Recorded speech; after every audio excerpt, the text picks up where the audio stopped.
Hey guys, it's Pearl here. Welcome back to my YouTube channel. So today, as you can tell, we're in a different location. It's because it's raining. You can probably hear it. It's not pretty outside right now. So we're using a different random location, which is big enough for what I want to do for today's video. This week's video, as you've already seen by the title, is basically discussing 5 facts that are keeping you from becoming more flexible. Sounds exciting, right? Without any further ado, let's just get into the video. So, the first thing hindering you from getting more flexible is not squaring your hips. For the longest time, when I was still trying to stretch and get flexible, I would hear people say, square your hips. I'm like, what is squaring your hips? But now I know. And squaring your hip is basically when you're doing a stretch and then you're making sure your hips are facing forward. Now maybe you're doing the splits and you're like this. This is not squaring your hips, you know, you're facing the side instead of facing forward. Now with you facing forward, you're squaring your hips. But with you off to the side, you're putting your hips in a weird position. And you're kind of cheating the splits. You're not really stretching where you should. So you should be facing forward. That's basically squaring your hips. It means making your hips face the direction that you're stretching to.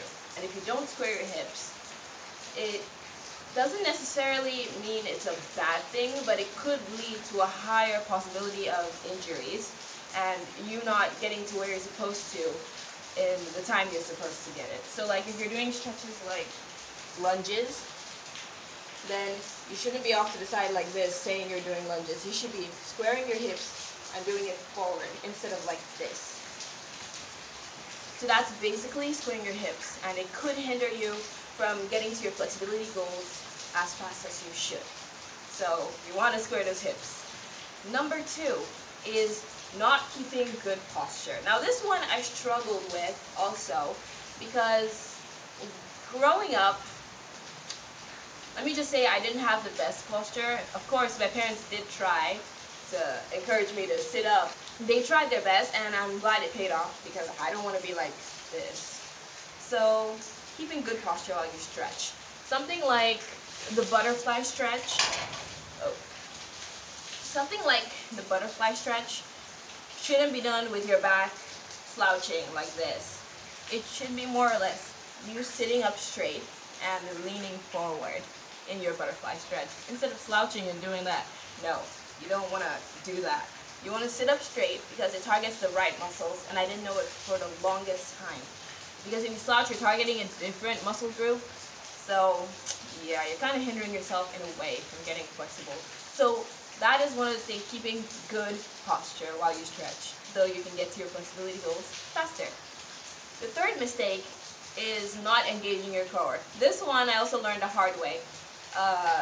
You know, when you're doing certain skills and you're not engaging your core, overall it kind of just looks bad, but it also puts stress on certain muscles depending on the stretch you're carrying out, like the stretch you're doing.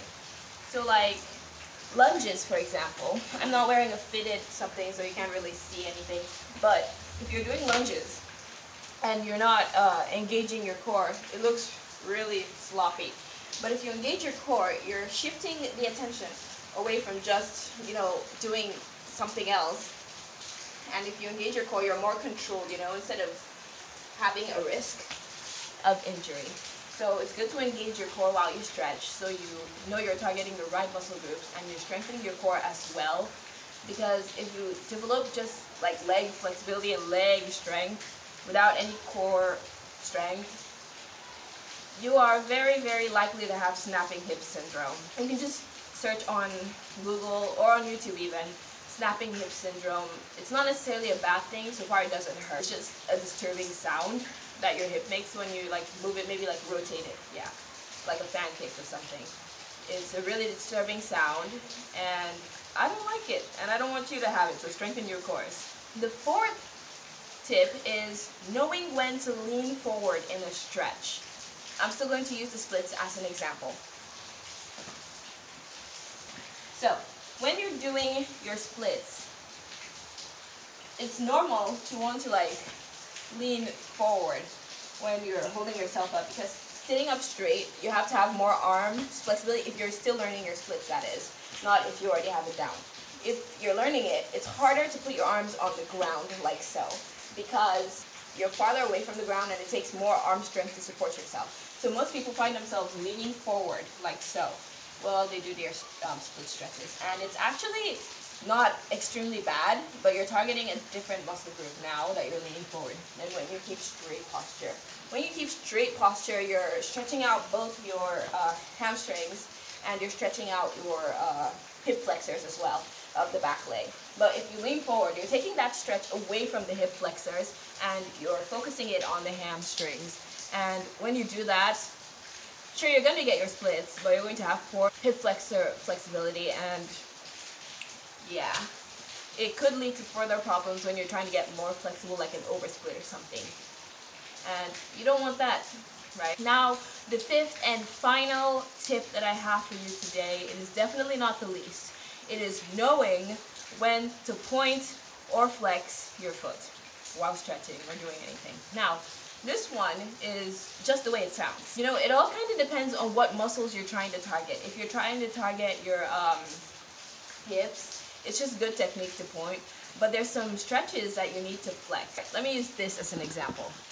Like when you're doing a reverse lunge. Okay, for those of you who don't know, a reverse lunge is when you straighten your leg and you like sprawl your body on that leg, right? That's a reverse lunge.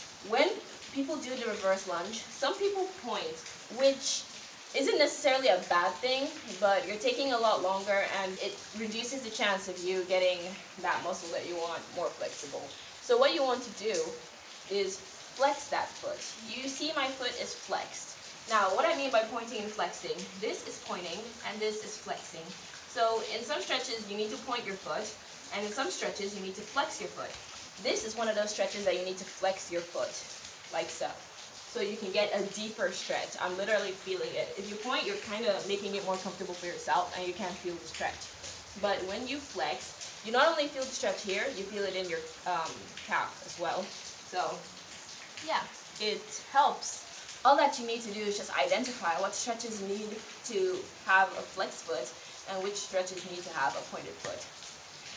So those are the 5 mistakes that people make while stretching that hinder them from becoming more flexible in the time span that they should. And yeah, I hope this helped you in any way, and I hope some of these tips have helped you become more flexible. Comment down below if they have, and yeah, I'll see you in my next video. But before I go, don't forget to like this video if you enjoyed it, and don't forget to subscribe down below, turn on post notifications so you get notified every single time I post a video. Yeah. So I guess I'll see you in my next video. Hopefully next week. See you. Goodbye.